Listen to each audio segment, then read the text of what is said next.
सत श्री अकाल। आज हम मघर माह के संक्रांत के हुक्मनामे का डिस्कस करेंगे कि इसमें बाबा जी हमें क्या बता रहे हैं। मंघर माहे सोहंदियाँ हर पिर संग बैठड़ियाँ, तिनकी शोभा क्या गणी जे साहिब मेलड़ियाँ। तो इसमें बाबा जी हमें बता रहे हैं कि मंघर के माह में, मंघर के महीने में वो शोभनीक हैं जो पिर के साथ मतलब प्रभु के साथ बैठी हैं। गुरबानी में हम सभी को जीव स्त्री के रूप में बोला गया है कि हम जितने भी लोग हैं सब जीव स्त्रियां हैं और प्रभु हमारा पति है। तो उसकी याद में जब हम बैठते हैं तो इसका मतलब हम उसके साथ बैठ रहे हैं।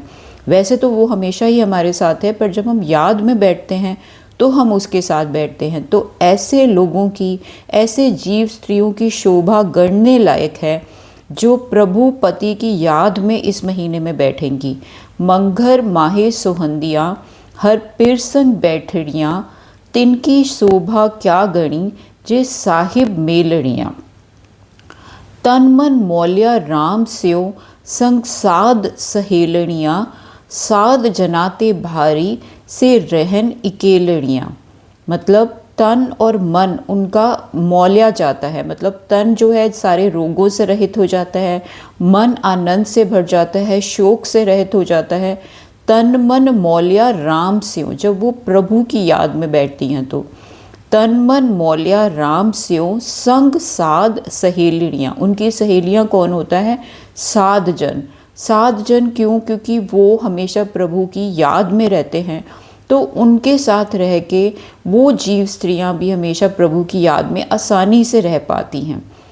सात जनाते बाहरी से रहन इकेलड़ियाँ, जो सात जना से बाहरी रहती हैं, मतलब बाहर रहती हैं, सात जना का संग नहीं करती, वो हमेशा अकेली रहती हैं, अकेली रहती हैं।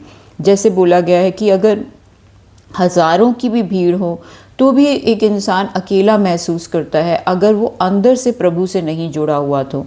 और अगर प्रभु से जुड़ा है तो बियाबान जंगल में भी उसको ऐसे लगेगा कि जैसे कि हर तरफ अनहद नाद गूंज रहा है, प्रभु उसके साथ होता है तो हर तरफ उसको अपना मन उसका भरा रहता है, उसको अकेलापन महसूस नहीं होता।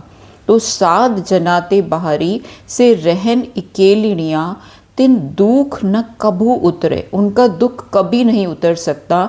से जम के वस पड़ियाँ, वो कितना भी कोशिश कर लें उनके सारे दुख वैसे के वैसे ही रहते हैं और वो जमों के वस में पड़ जाती हैं।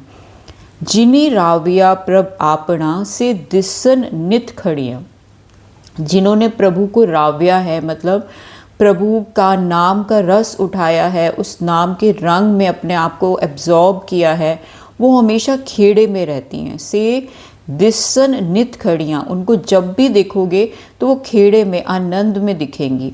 रतन जवेहर लाल हर कंठ तिना जड़ियाँ, उनके कंठ में रतन और जवेहर के कंठ, क्योंकि वो प्रभु का जो गुणगान करते हैं उससे उनकी आत्मा इतनी भरपूर हो जाती है कि उसमें ऐसा लगता है कि जैसे चमक आ जाती है उनके चेहरे को। जब हम देखते हैं तो एक रतन जवेहर लाल जो उनके कंठ से प्रभु के गुणगान करने से वो चेहरे पे भी वो नूर दिख रहा होता है। जैसे एक बॉडी सजती है, बॉडी अपने आप को सजाती है, रतन गले में हार डालती है, उनका वो हार है जो दिखता नहीं है पर गुणों की चमक के थ्रू हम उसको देख सकते हैं। नानक बाँछे धूड़ तिन प्रभ सरनी दर पड़ियाँ, बाबा जी कहते हैं मैं ऐसे लोगों की धूड़ बाँझता हूँ, मतलब धूड़ लेना चाहता हूँ जो प्रभु की शरणी में, उसके दर पर, उसकी शरणी में, मतलब अपने आप को सरेंडर कर दिया है प्रभु के दर पर।